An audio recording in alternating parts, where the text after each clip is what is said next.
Hey everyone, me Kevin here with a stimulus update. I'll also provide updates on the $2,400 in stimulus to seniors rumor that's circulating, as well as some updates on EIDL and PPP. Let's first start with some deadlines you need to be aware of. By January 15th, 2021, this is the deadline for the IRS and Treasury Department to send stimulus checks out. Some of you may receive your checks or deposits on the 18th, which is a Monday. Maybe they'll trickle in on Tuesday. But if you don't receive your check out of this January 15th batch, it looks like the IRS is requesting that everybody file their tax return to get their stimulus check. So if you didn't get as much money as you expected, you had a child in 2020, or for whatever reason you were shortchanged or you didn't receive any money at all, then you will have to file your 2020 tax return to claim your stimulus check. If you are not required to file a tax return, you can Google IRS Recovery Rebate Credit. And what you'll find is a website from the IRS, irs.gov. Make sure you're always on the .gov website. And the IRS is explaining that if you are eligible to claim the credit, you have to file your IRS 1040, which is basically like filing a simple tax return. There is a segment that allows you to claim the recovery rebate, and attached to that form are the instructions. To get this form, you can go to, or just go to google.com, type in IRS Form 1040 or IRS Form 1040 SR if you are a senior. If you're a senior, you'd use SR. And you can confirm all of the details in terms of age cutoff and that on the form's instructions themselves. But you could easily Google those forms again by Googling IRS Form 1040. You could even put 2020 behind there. You want to make sure you're using 2020 if you're filing for 2020. Furthermore, Scout Foss in the Discord group mentioned he got payment status number 2 not available on the Get My Payment tool, but ended up getting his deposit today. It went to TurboTax and now made it to him. Congratulations, Scout. On the EIDL, heads up, there are a lot of people circulating information that the EIDL application portal is open. Pause here. The EIDL, remember, has two parts, a loan part and a grant part.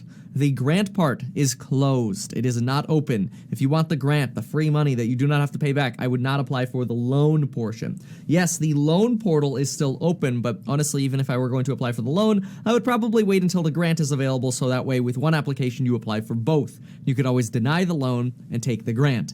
You want the free money? Mark your calendar for Sunday the 17th. That's when we expect the EIDL portal to be open, and that's when we can apply. Last time this happened, they released this portal at night, so be prepared for Sunday.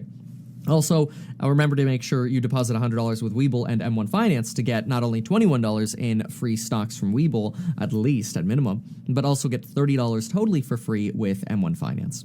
On the PPP, Ryan says that he filled out the PPP or a PPP application with his bank, but they're requiring a 1099. He's asking if a 1040 will be sufficient.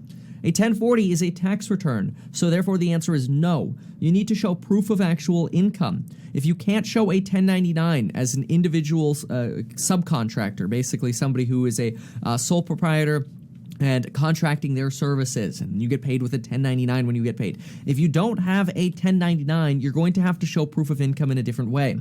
Usually what I recommend you do is you print out your bank statements. You could probably do a year-end bank statement for 2020, print out the whole thing, whether it's 20 pages long, 30 pages long, whatever it is. Go through that statement. Highlight all of your income to prove your income. I personally recommend you highlight your income in green and you highlight your expenses in pink or red. This doesn't mean you have to highlight everything that's a plus or minus, because sometimes you have deposits or transfers.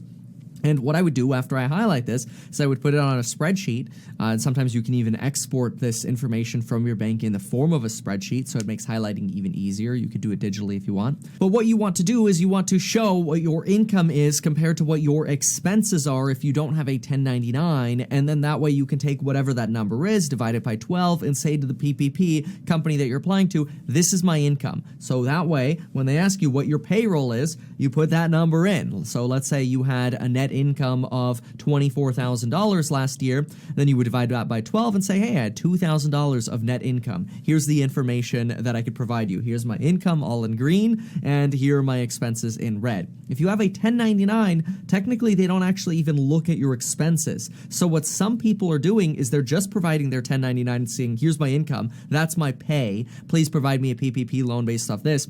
Some people are taking that guidance and they're saying, and talk to your bank about this, but some people are taking that guidance and they're saying, hey, well, I don't have a 1099, but I'll just do the same thing. I'll just highlight all my income in green and I'll only provide them the income in green, which you can try that. Talk to your bank and see what recommendation they have for you. But as long as you can prove that you had income for 2019 and you were self-employed in some format, you should be able to qualify for the PPP. It might not be as cut and dry as if you had a 1099, but otherwise you should still be able to apply. And I certainly would apply. If you're in doubt, remember, when in doubt, apply. Now, yesterday I did suggest that you could check out Veeam to apply for a PPP loan. Their main website, sadly, does not actually show any links to the PPP applications, but I found a backlink that you could apply to. They emailed this out.